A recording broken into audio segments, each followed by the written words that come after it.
Hello, everybody, and welcome to Athletic Definition. My name is Coach Ray Z, and today my very special guest is Peachy Poso, who just completed Badwater 135, which is known as the world's toughest foot race. Thank you for joining me today. How you doing? I'm good. Thank you for inviting me. It's my honor. I've been excited to hear about your adventure at Badwater. I actually had another guest, but in Spanish, and he ran Badwater too. I got to see he finished, and I tried to follow you guys the whole weekend, watching on Badwater's Facebook and Instagram.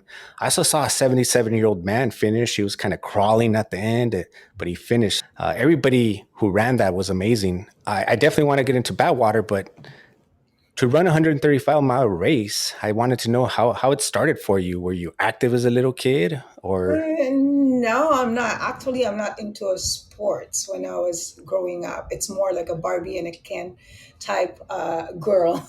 There's no sports whatsoever.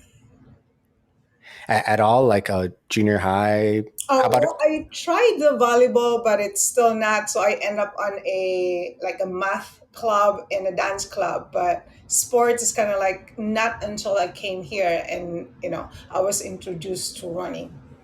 Okay. Well, I mean, dance is considered a sport now. It's in the Olympic. That was like your first kind of taste, and you have to learn the steps. I actually took a little bit of dance. It was fun. When you came over here, you're originally from the Philippines. Yes. When you came over here, was it just like a fun run that you did, or someone invited you to a race? No, it was like when I met Steve, I was like amazed on like when he said like, "Oh, I'm running 5 miles today," and then he'll run another 5 miles. I was like, "Wow, I can barely walk quarter a mile." So I tried to do that, and then my first run around the block, which is a mile, it was like really, I don't like it. I hated it. And then it's just like, I guess it's when I start going to the races and I see this guy, he always run it and I goes like, if we can do it, I can do it. So that's kind of like the one that started me to running. Okay. I think it's a lot for a lot of people like that. It's like a love hate between running. They'll start it, they don't like it, and then they'll keep doing it, and then they find a passion. I know it was like that for me. So, what was your first race? Like, how many miles? Was it a 5K? It was a 5K. It's the Long Beach Turkey Trout, which is in Okay. 2009. So I kind of disappointed because I was looking for a medal at the end. It was like, oh, there's no medal. But it didn't stop me though. Okay. And geez, I know you probably have over 40 marathons, maybe more than that. I lost track, but when did you actually go from "Oh, I could barely walk" to I'm going to do a 5K, and then I want to go further. I want to go further. What was your motivation behind that? Well, my first half was like no, how is it, no training whatsoever. A friend of mine, I'm not gonna say what what race it was, he got injured and goes like, "Can you run it for me?" And I said, "I'm too slow." I said, "It doesn't matter." I said, "Okay, because it's gonna be a waste." So I ran that first half and I goes like, "Oh, I like this one." So I run for a year for like running a half and then bump up to a full marathon, which is 2011. The first one was the LA marathon was just like a horrible. And I said, I don't want to do it because it was a typhoon when I did that one. But it's only a short memory and then it goes. And then I did, when I went to ARC and become an ambassador, all of the ambassadors are doing the 50K, the Ridge Crest. And I said, another 5 miles. Why not sign up? So it was a painful 50K, but it was fun because I was with friends and I made it through. And then since then, I start, going up to a 50 miler, which is the Avalon. I did it 5 years, 6 years consecutive years running that one. So, and then all of a sudden I said, okay, let's go try 100K. And then, and then 100 miler. The one that really pushed me to a bad water is just like, because I've been doing it, crewing it for 4 or 5 times, I want to see what's on the other side. What's the runner perspective? Because sometimes, when you're crewing, it's like, why is she whining? Why, I want to know what's on that other side. and I was, scared because I know I can do 100, but I'm not sure the next 35 miles. Wow. So So your first marathon was 2011? yes, I remember that LA marathon, and I know people probably be like, "Ah, it doesn't rain that hard in Los Angeles," but trust me, it rained hard that year. oh It was yes, the water was hitting you sideways and then the other side. yes. I was injured that year, and it took me almost 7 hours, a little bit under, and I got hypothermia. I needed medical attention. It was really, really cold that. So I definitely know when I do the edit, I'll be sure to include a little bit of footage so people get an idea of how much it was raining that day. And I'm glad that didn't stop you from running. I'm glad you kept going. And for those of you listening who don't know what ARC is a local running store, a runner circle in Los Feliz, California, which is it's a very friendly, it feels like a family type of shop where runners can go and get the basic needs. If you an advanced runner, they got what you need, and if you're beginning, they got what you need as well. And that's actually where I met Peachy. And I'm sure people are kind of wondering how you got that nickname Peachy, because on your profile it says Maria. Well, supposedly my name is Peachy Ann, but because I was, born in the Philippines at that time, you need Maria. They said they might not baptize you, so we're Catholic. So my mom got the Maria Luisa with my godfather's name, which is Luisito and Marilu. So she combined it. So that's how I got my name, Maria Luisa. But supposedly it's Peachy Ann. But since then, they never really call me Maria Luisa until, once they're mad. Filipinos knows this one. If they call you Maria Luisa, it means they're mad. But I never got called Maria or Luisa growing up unless at school. But at home, I'm always Peachy. Got it. Yeah, that's an original name. I never heard it until I met you. And I never really thought about it until I saw, wait, your name shows up as Maria on the profile. So I'm like, I'm sure people are going to want to know. Always a good, interesting stories behind nicknames. Yes.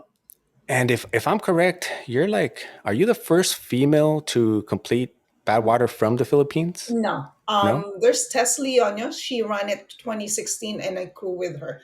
Okay. Yeah. But you're like, The what second number? one. Okay. Wow, that's amazing. And I know that you are inspiring other people around the world just to complete Badwater, but especially from your country too. I'm sure, does that, you know how do you feel knowing that other people? I know it's a ultra running is not like, oh, major popular where you see it on ESPN, but I know somewhere someone heard about your story or found out what you did, and they got inspired, and they have dreams and hopes and aspirations of later on doing it. Do you think about that? Yeah, there's like a couple of people asking me right now what to do and how to get into Badwater. Badwater, it's a really tough to get in because it's only 100 people that, were invited to this race. So some people applied years before they got in. Some people got in right away because they pay their dues. They volunteer. They do the crew. So that's a big point running Badwater. But yeah, there's like some people right now asking me is like what to do and what are the criteria to get into Badwater. Yeah, and that's the interesting thing about Badwater, from what I know, because the first time I heard about it, I'm like, oh, that's a race I definitely want to do at some point in my life. And then I looked into it further, and you have to fill out an application, which I heard is pretty lengthy, and there's a timer on it as well, I heard. So you have to do a lot of copying and pasting. And then also you have to have ran at least three 100-mile races Yes. and then be part of the crew as well. And they try to do it as far as like only let so many repeat previous runners do it, and then they try to bring so many new people, and it's a good mixture of around the world. Yes. So I'm sure it's not easy to get into, even though probably not. How many people applied this year? Do you know? I'm not really sure, but usually it's 1,000 applicants. Oh wow! Yeah. And how did you feel when you finally got accepted? I got accepted in 2020. No, I'm sorry. Yeah, 2020. But the race got canceled at that time, so I didn't. I got bronchitis later 2020, so I'm not ready to run the 2021, so I deferred it like 2022. But prior to that one, I did already crew 4 times at that time, so I have like a lot of points to get in. So plus I volunteer. I Oh, run, at that time I run two 100, but I run two of the Salton Sea, which is considered as 100 as well. It's 81 miles, but considered as 100. okay. Wow, I have not gone past 26.2. I still need to do an ultra. I haven't crossed over. It's something I want to do. So anytime I hear 80 miles, 100 miles, 135, it's just amazing to me. I don't know if people really understand how how how long that is, and also just the application process. The other person I know that did it told me it took him 5 hours to do the application, and and then once you get in, I know what happened in 2020. How long do you have a chance to actually compete once you get accepted? What do you mean, how long? Yeah, like you could just keep deferring once you're in. You're Not with the 20. The 2020 is, you can only, I think, defer just like for this year. If you don't run it this year, you have to reapply. Oh, okay. What There were three waves. What wave did you get I was on the first wave. on the I'm on first? the fast wave. Oh, you were in the fast wave. What is the fast wave pace for 135 Um, miles? well, the fast wave, which is like the first wave, you have 14 hours. The really cutting it close for this race is the first cutoff. That's the only hard time to get to go beyond the 135. It's like it's a 50.8 miles. You need to be there by 10 a.m. If you don't, and then your race is done. So if you're in the first wave, you have 14 hours to do it. So you have like 16:38 pace to make it to that cutoff. But if you're on the second wave, which is a 9:30, I'm not really sure how much. It's like it's getting like more faster and faster. So it's a fast wave, fastest wave, faster wave, and then the fastest wave, which is the 11 p.m., which is they only have what 11 hours to make it to the first cutoff. And then once you make it to that first cutoff, it's kind of like you can walk, run the next cutoffs. Got it. So the first one is probably the most difficult cutoff, and it's Yes. about 50 some miles. Yeah. And the first time that I heard about it, it was because I was watching Dean Karnassus. He was on like 60 Minutes talking about he wanted to do it 10 times, and that it gets so hot that if you don't run on the actual white lines, your shoes melt. Do your shoes melt? Yes. I do have all, well, not really a brand new one, but I did break it in. I have like three shoes that I did break in, like probably like a 10 miles break in. And all of them right now on the bottom, I shouldn't bring it. It's like it's kind of like melted. So how many pairs of shoes did you go through in the Um, race? I did go through three. I started with the 7.5 shoes. And then after the first 50 miles, I changed it to another shoes, 80, sorry, size 8. But that hurts my ball of my feet. So Hmm. I changed to another 8. So I got like two different brand. I'm not sure if I can mention the brand. You can mention anything. That's Okay, so fine. I have the Ghost 14. I started with that one with a 7.5. And then after the first 50, the cutoff, I changed it to the Rincon, which is a size 8 because that's more room on my feet. But it so happened like the ball of my foot started hurting after like 15 miles. So I changed back to Ghost 14, excuse me, which is the Brooks. And then, but that's a size 8. And that's the one I wore the whole race. And did you keep going bigger because your foot was swelling? Yes, yes. So how did you have to go beyond the 8? No, No. no, no. I mean, I know my feet swell immediately, but I never really have switched more than one size. Is that something you only did for Badwater?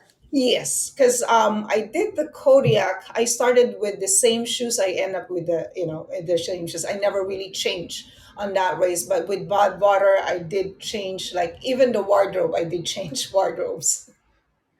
And you mentioned Kodiak, and I know Kodiak has been getting more and more popular. I think they have a 200-mile race now, That and I don't know if they have a 200, but I did the 100 miler. you did the 100 miler. Yes. Okay, yeah, I've heard of think of the Kodiak 200 now. I could be Oh. wrong, but so what were the 300-mile races you did to qualify for Badwater? I did the Rio de Lago, which is if you want to have a taste of 100, that's kind of like a, I would not say easy because it's still 100 miles, but it's doable for a first timer. That's up in Folsom. And then I did the Salton Sea after that one, I believe.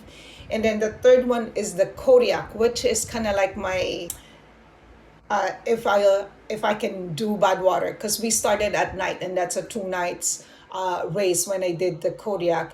So when I finished the Kodiak, I said I'm ready for the Badwater. So that's the first three that I did. People always like to hear about adversity and struggles. Did you at any point have a hard time training for the 100 milers, or when you were doing any of those races, the doubt setting in, and what kept you going? The 100 milers, I had fun because I love the mountains. So I go up Mount Bali, 3, 4 times in a week, and I do the 9 peaks on that Mount Baldy, and I had fun doing the 100. I was so excited for the first one, especially Rio de Lago, and then the 81. It's more a road, so I went up and down the tram, which is in Palm Spring, plus a hit training on that one. With the Kodiak, my main training ground is where Mount Baldy is. Because I know I'll be racing on the 7,000 feet, which is more altitude. So it's a hard 100. Got So it. Wow, that's amazing. You're motivating me, inspiring me to go out and try an ultra, get ready to do one. I know you were training. How long did you train? Well, I know you did Kodiak. You said that's when you felt you were ready. mhm. So how long were you training once you got over the bronchitis to actually be ready for this race? How long was the process or the training schedule for that? I started last year after the Badwater when I crewed the first Armenian finisher, which is Tal Malton. After that one, I start slowly going back to like running. I did a couple of races towards the end of the year. I forgot what those races are, but with all the cancellation, it's like only a certain race that came back.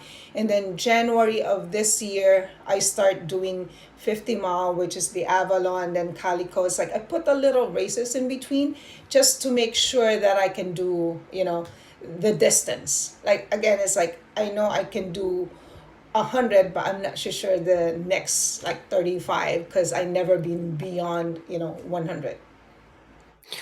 And with the algorithms now of Facebook, I always saw your pictures of you going to Palm Springs, and running, but I didn't.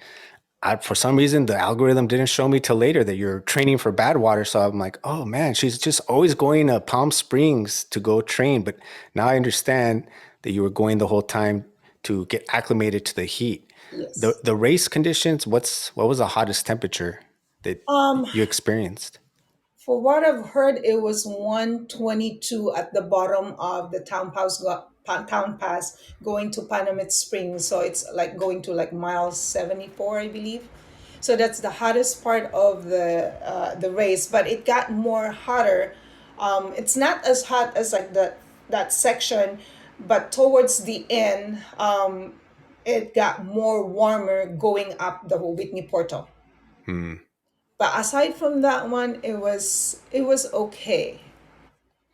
And then, how long were you training in Palm Springs to get acclimated to the heat? I did I'd say the last month is the one that we really focus on, like going to the heat, and because that's the one you need to be acclimated, like really, like they said, like 3 weeks, so your body is more acclimated on the heat. So even though I stopped second week prior to the race because of my dad, so that week I was zero heat acclimation. because I was in the hospital for 4 days. I never really went out of the hospital, so I was worried. On the week of that race, I tried to, do the car sauna, we call it. It was like 100 degrees, and then you blast your car into the full heat blast. So coming home from work, I do that one just like to get back to acclimation. That's was my concern prior to the race. Wow. Yeah, the heat training to me is something people need to take serious. There's real dangers. You have to acclimate yourself to it. And even if you're a professional, I know you don't really like sports, but I think a couple weeks ago they came out with a former football player, Marion Barry, or I forgot his last name, Barber, I think. But I guess at his house, he was trying to do heat training, and he had everything turned on hot, heat, the hot water, and they found him passed out, and he passed away. And a physical specimen, like, you know, so it's always dangerous, and I could understand your concerns. You were actually supposed to be my guest before you ran Badwater, and Yes. your father, that's why you were in the hospital, Yeah. passed away. And my condolences to you Thank on you. that.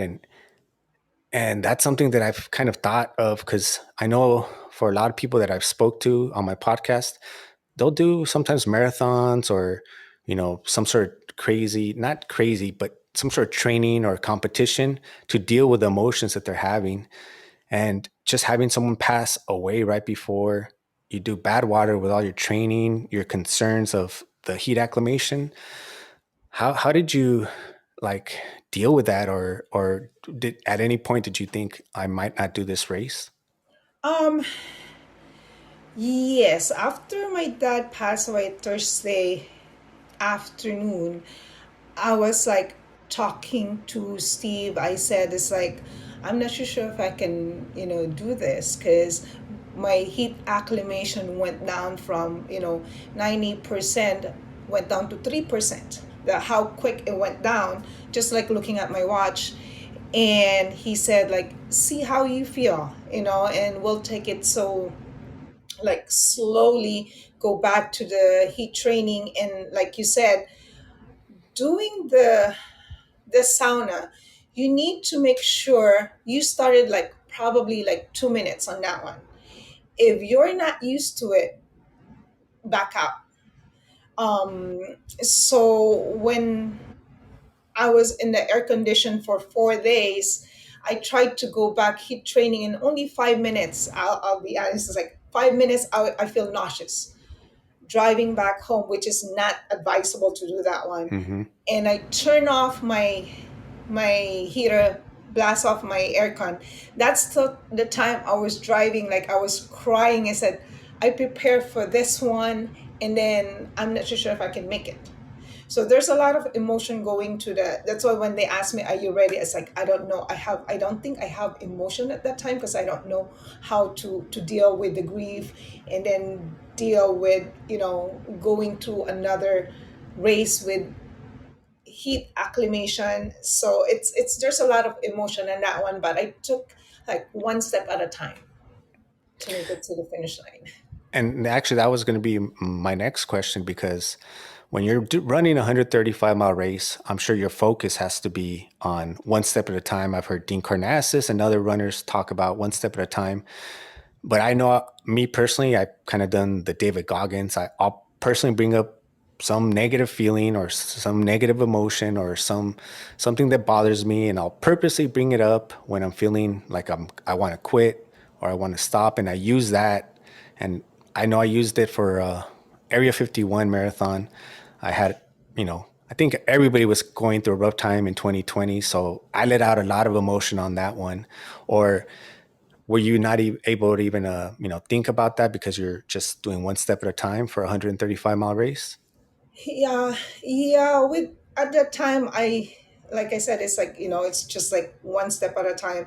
Um, but it never occurred on my mind that I will quit. Um, I was looking at the moon. One of the runner, Ricardo Ramirez, I think he saw me like I was really like at the down point at Hmm. the time, and then he saw me and goes like, "Look at the moon. Your dad is looking over you." And excuse me. No problem. And I said, "You're right." So I just keep my head up, and then I told him, "It's like, go, thank you, you know." And he said, just like, uh, keep eye on the prize, and your dad will always be with you. So that keep me like keep going at that time. Wow. I mean, to me, I admire what you did, especially with that whole extra emotion that you were carrying to run 135 miles, which is one of the world's toughest races. I mean,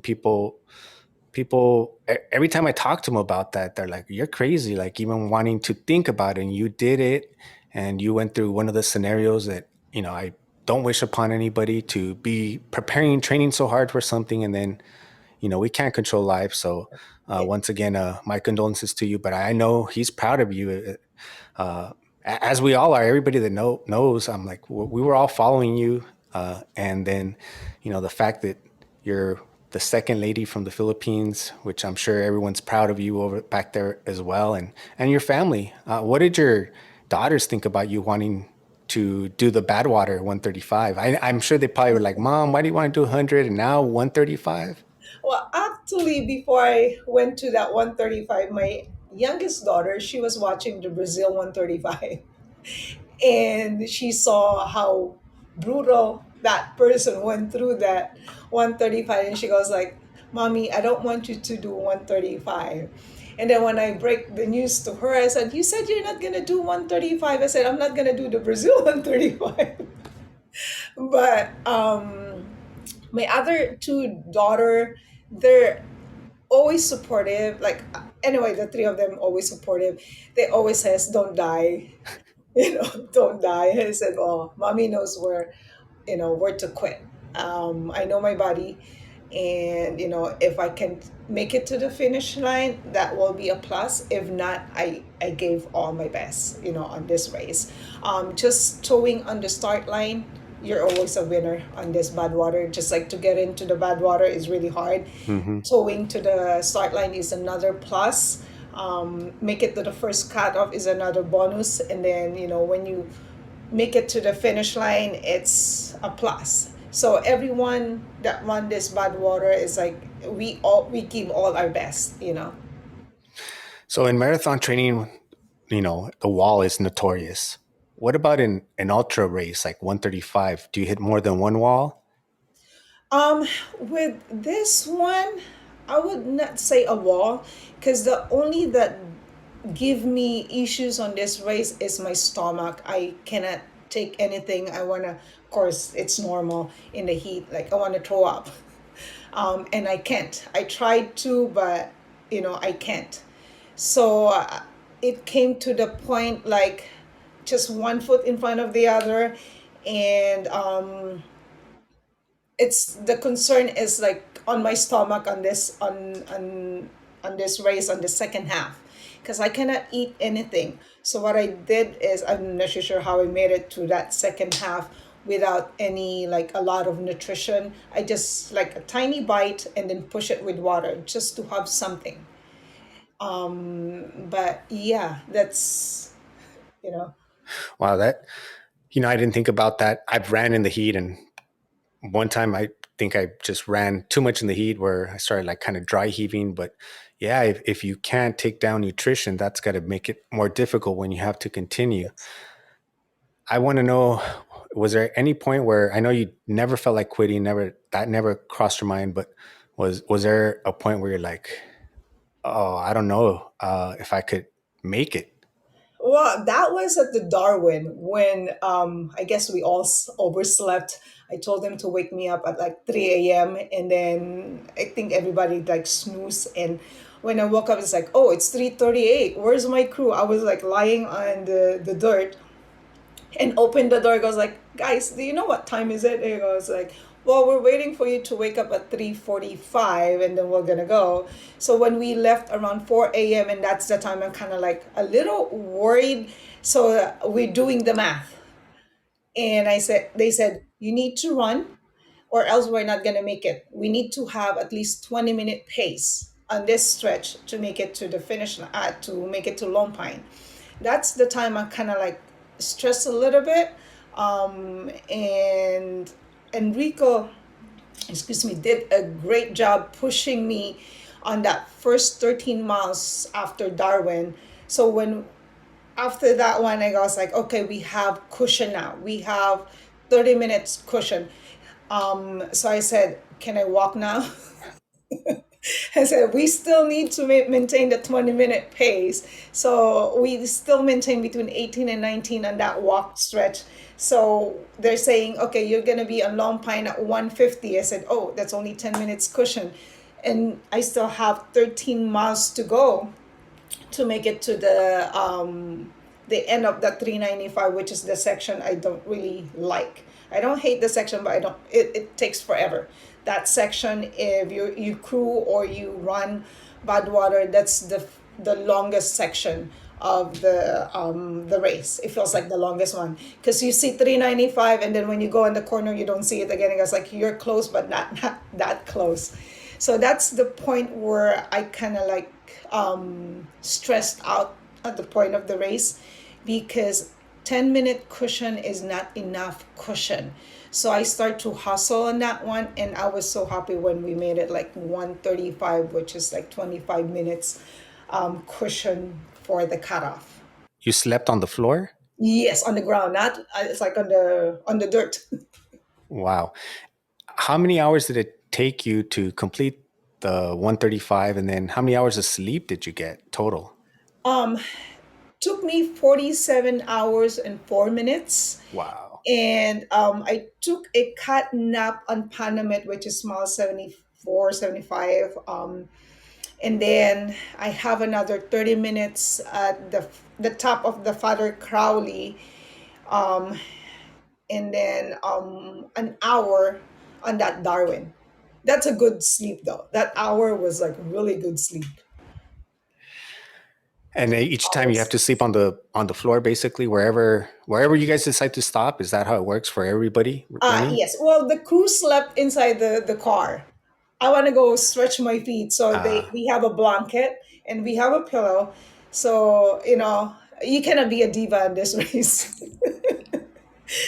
At first, it was like I'm like uneasy with all the rocks that you feel it, but when you're dead tired, you just like pass out on that dirt.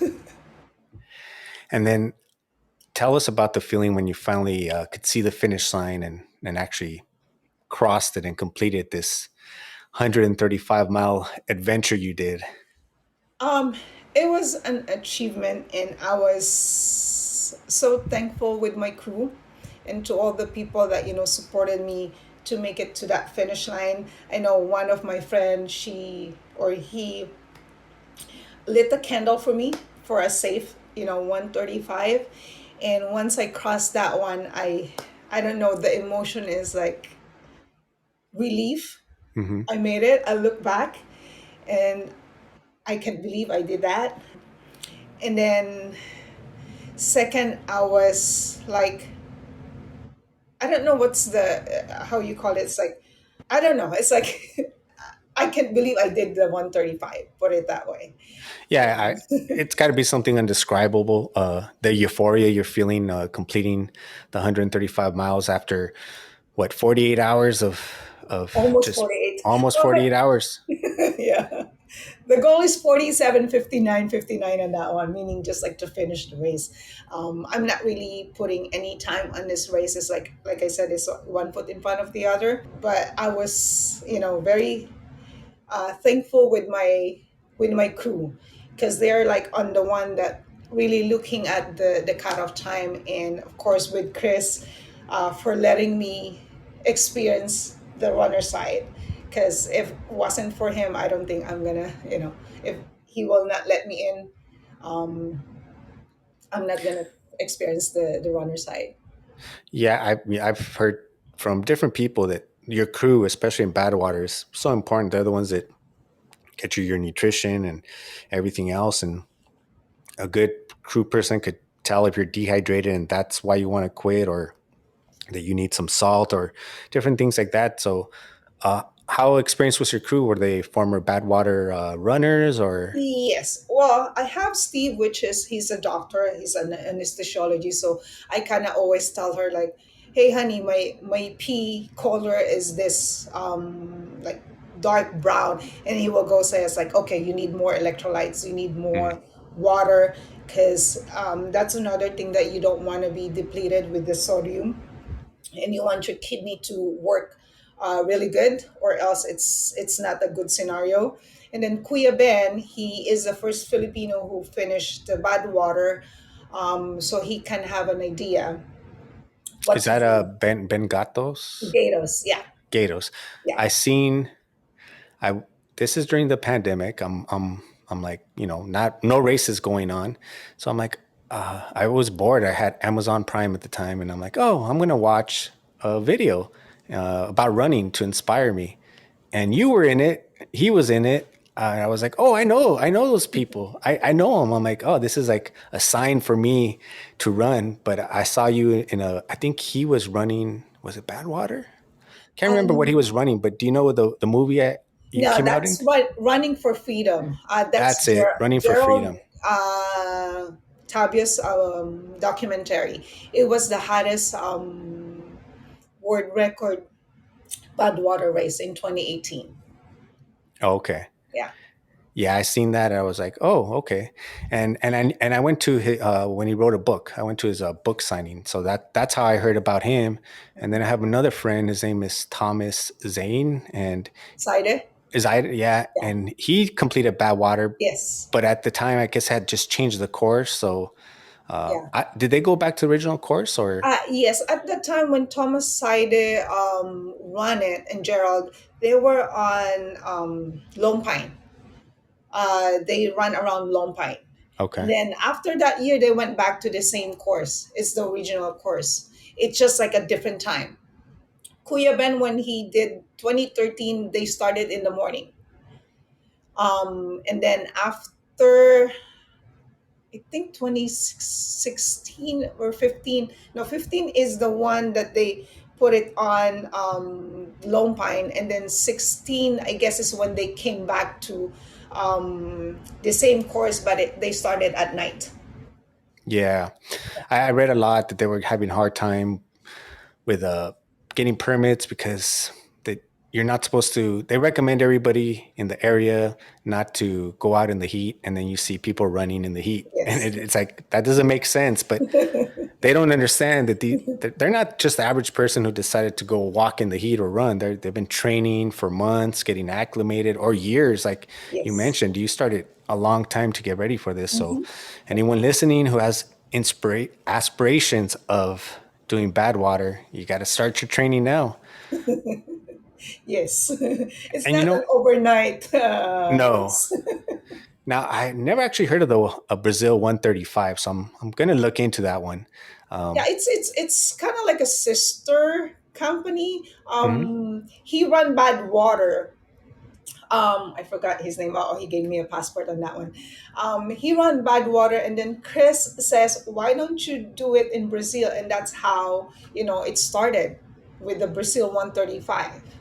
Oh, really? Yes. So he I ran the Badwater first, and then and then he made this Brazil 135.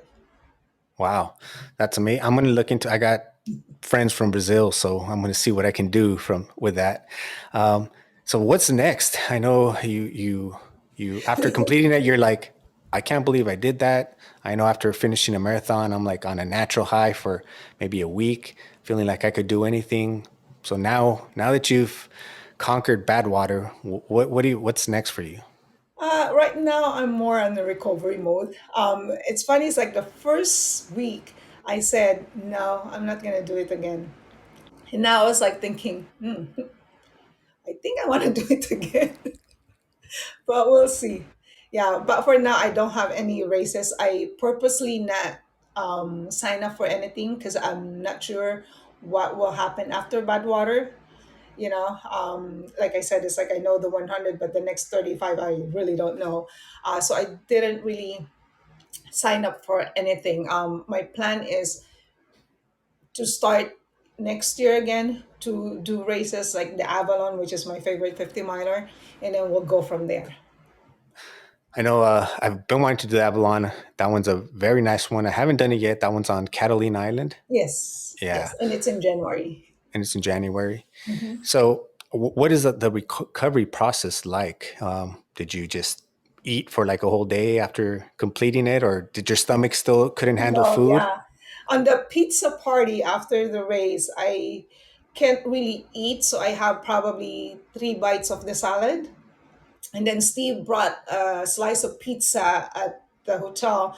But after I took a shower, I was gone the next day. And then in the next morning, I still don't have the appetite. So it took me like 2 days before I finally eat like a half of a meal, just like slowly, getting back. And now I'm more hungrier, but I can still like, trying to baby my stomach because I don't want to ruin it again.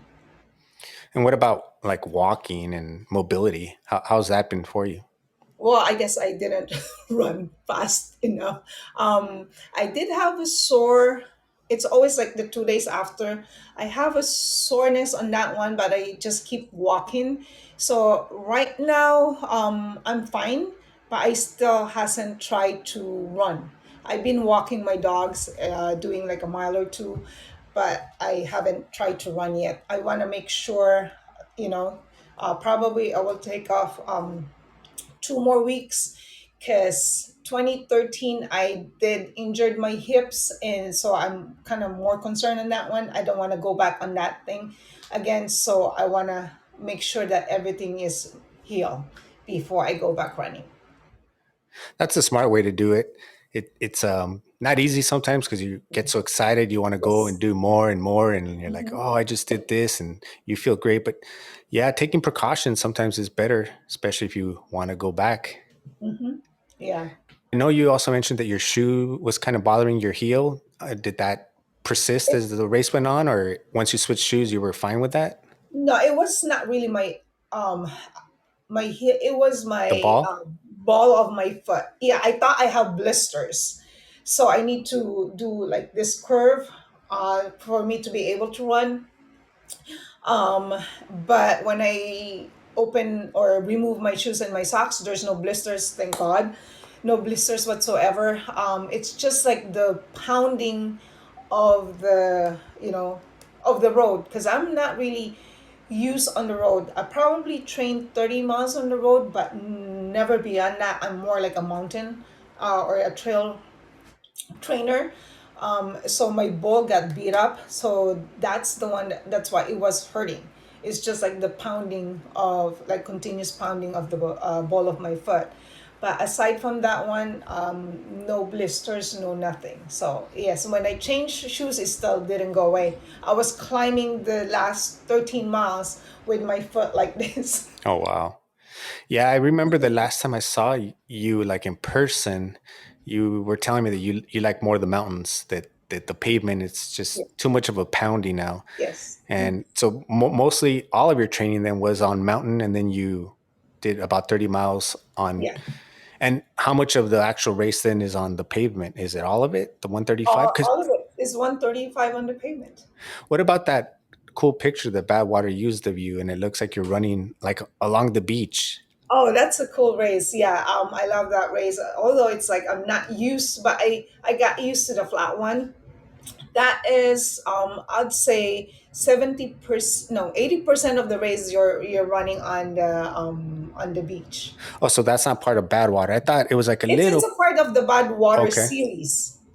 Oh, the series. I got it. Yeah. Okay. So that's in March. They always do it on the second week of March.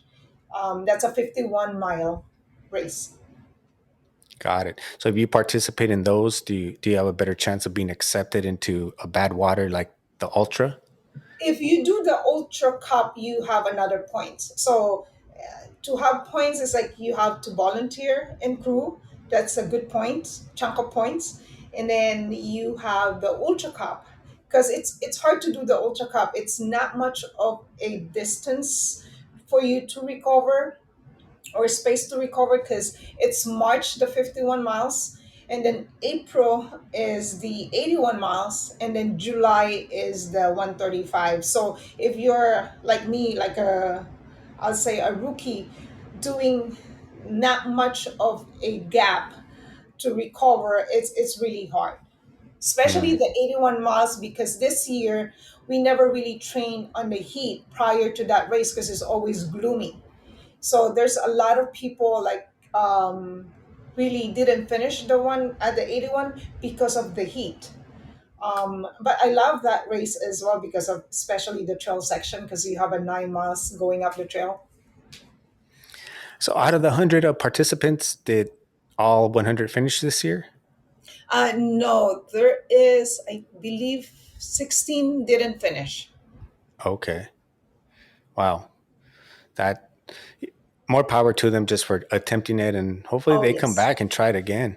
So what do you have to do for, I know a lot of people are listening, interested, including myself. What do you have to do to accrue for Badwater? What is a, what does it entail? Like, what would you have to do? You're with them the whole time? With the crewing, it's you have to. It depends on the runner.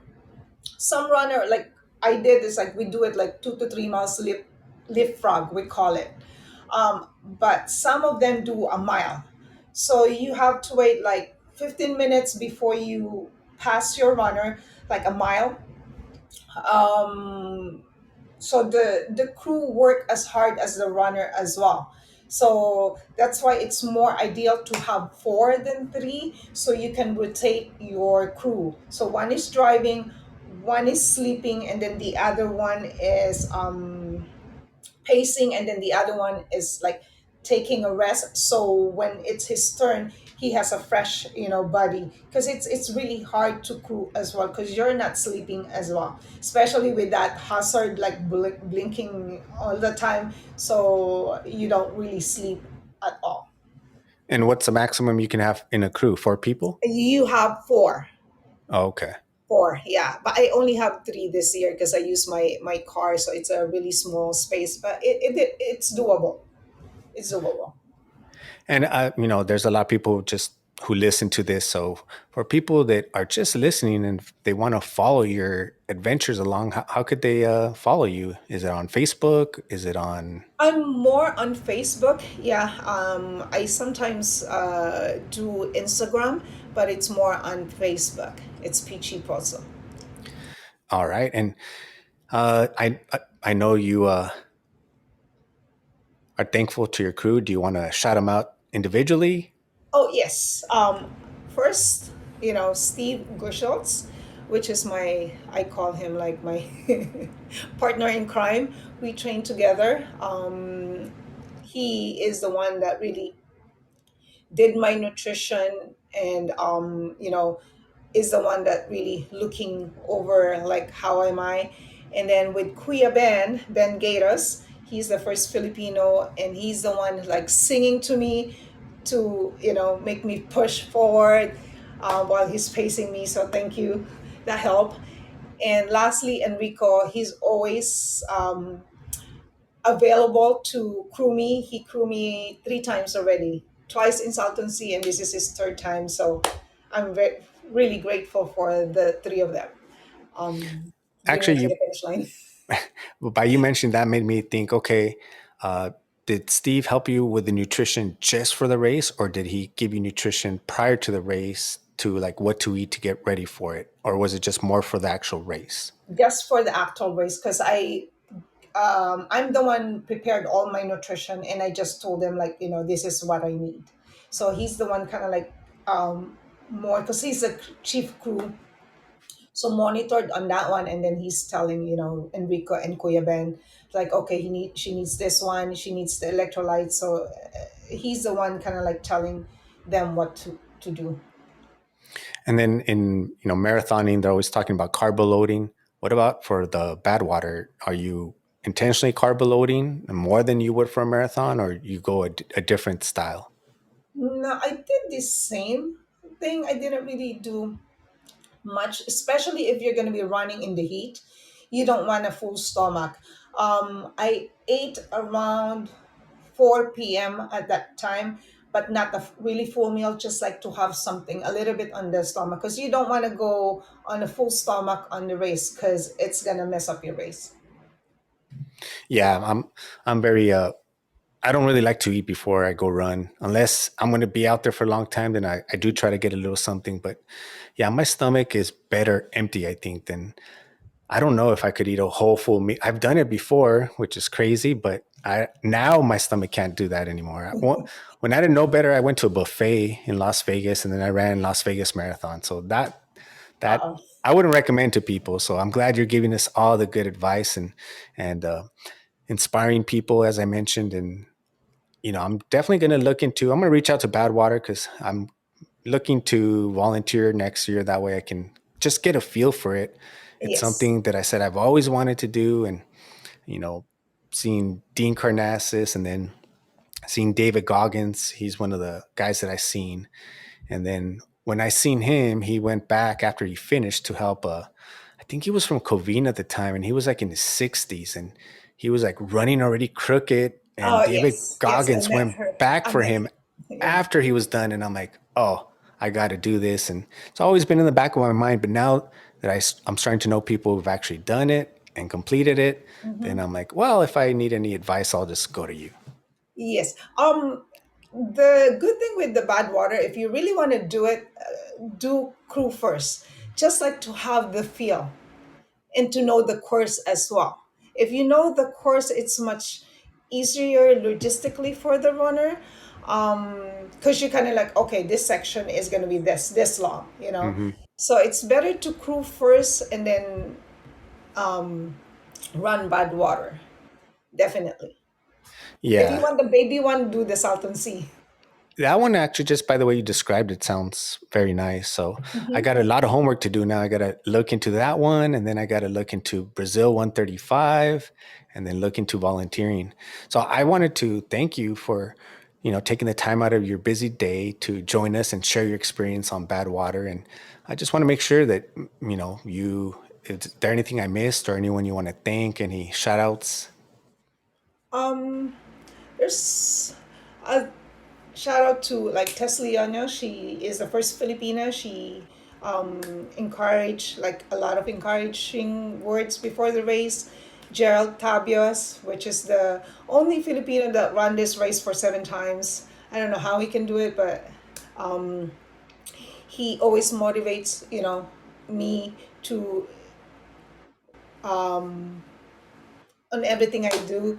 And then the MGM one, which is Dr. Moncada, always take care of my teeth. He goes like, before you do bad water, make sure the teeth is good. Jane, who uh, gave me a bunch of Lorna, with the women, it's like, it's always like the sport bra, so you don't have any shaving or whatsoever. And then my boss, Joe and Leslie, for taking a lot of time off for this one. I really block my weekends starting May to have this training focused on bad water and the LA front runners for doing the t-shirts and everything, and Kaloy for the logo, and the Fort, which is the Filipino trail group, is always supporting me. So thank you. If I forgot something, I'm so sorry. And of course, you for being, inviting me on this one. This is my first one to do this podcast. So thank you. Oh, you're And my welcome. kids and my mom. And I wanted to mention because I know you said you mentioned a few Filipinos, the first woman, the one to do it 7 times in a row. Have you inspired or motivated your daughters to run a little bit? Not necessarily 100 miles, but are they into like running a I little bit? I tried. You I tried? tried. But they made it to like a 5K. Okay. Yeah. Yeah, I'm hoping my daughter is like I would say a quarter Filipina. She's Guamanian, so she's mixed, and she doesn't really like to work out too much. So I'm hoping by listening to this, it'll motivate her a little bit. You never know. You never know. So I want to thank you once again for coming on, and It's my yeah, in the pleasure. future, if you are ready to do Badwater again or anything like that, reach out to me. More than happy to have you come back on and share your experience. And thank you once again for joining us. It's my pleasure. Thank you again. Thank you. And till next time, everybody, this is Coach Ray Z, Athletic Definition. I believe this is episode 130. Okay, thank you.